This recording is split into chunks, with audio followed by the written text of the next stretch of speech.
It's time to talk about the manga that started this channel, Jujutsu Kaisen. Like many series, its ending leaves fans with mixed emotions. Some are satisfied, others frustrated, and then there are those who are just somewhere in the middle. But does that make it a bad ending? For me, the answer is no.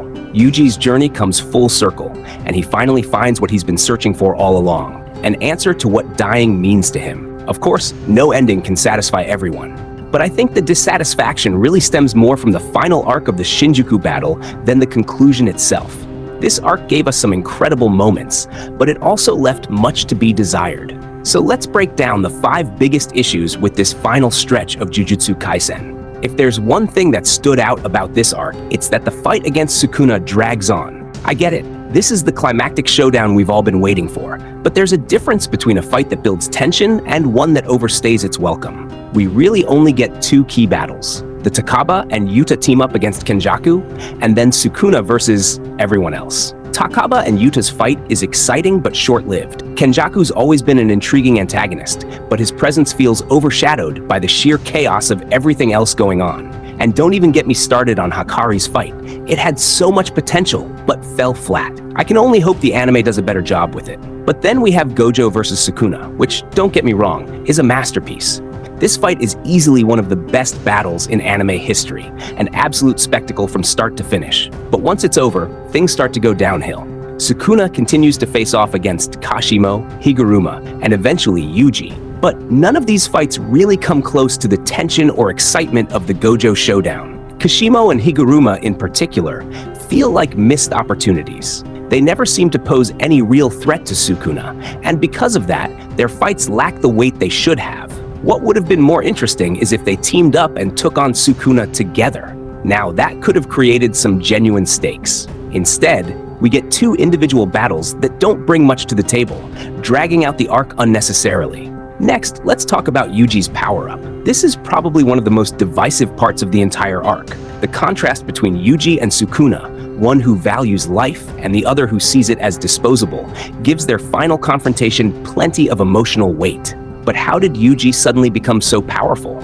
I get that he needed these abilities to face Sukuna, but this kind of rapid power progression felt forced. It lacked the buildup we've come to expect from Yuji's growth throughout the series. Imagine if we'd seen hints of these powers earlier on. Maybe Yuji could have displayed some early mastery of the reverse technique or Sukuna's slashing ability in a less polished form. This would have made his later power-up feel more earned, rather than dropping it on us all at once.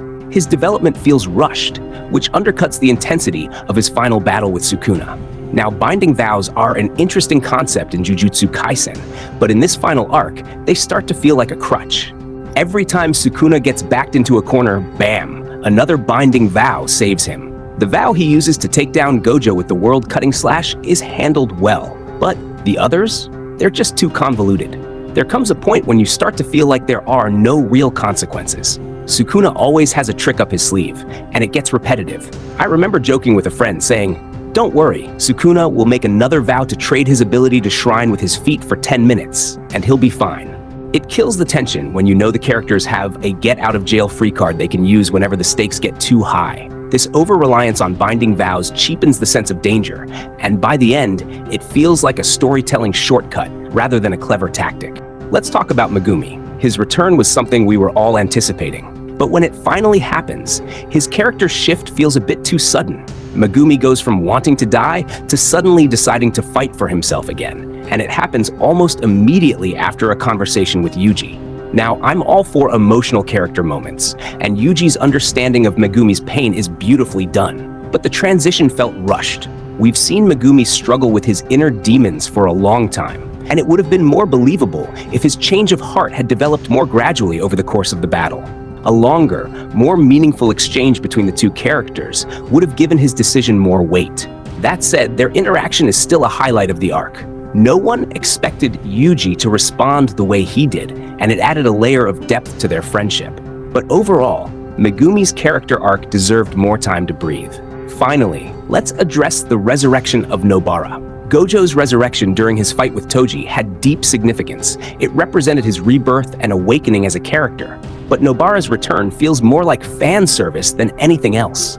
It seems like she was brought back just to recreate a trio moment for the final blow against Sukuna, reminiscent of the Naruto, Sasuke, and Sakura versus Kaguya showdown. It's not very original, and it undercuts the emotional weight of her earlier death. Nobara's death was a bold move, and it felt like a crucial part of her character development. Bringing her back takes away some of that impact. Sure, seeing Yuji, Megumi, and Nobara team up again is a nice callback to their early days, but it feels forced, like the story is trying too hard to give us a nostalgic trio moment. In my opinion, Nobara should have stayed dead. It would have been a more courageous choice and would have added to the overall tragedy of the story. At the end of the day, a lot of the issues with this final arc boil down to pacing. Certain elements feel too drawn out, while others are rushed through too quickly. A better balance could have made for a much more satisfying conclusion. And let's not forget that external factors may have played a role. We know that Gege Akutami initially wanted to wrap up the manga in 2023, but his editor pushed to extend the series into 2024. Perhaps this led to some of the pacing issues we're seeing. Despite its flaws, though, I don't think the ending of Jujutsu Kaisen is a failure. It wraps up Yuji's story in a way that feels emotionally fulfilling, even if the road to get there was a bit bumpy. Did the final arc live up to your expectations, or did it fall flat? Let me know your thoughts in the comments. And now, I guess it's time to find a new manga to dive into.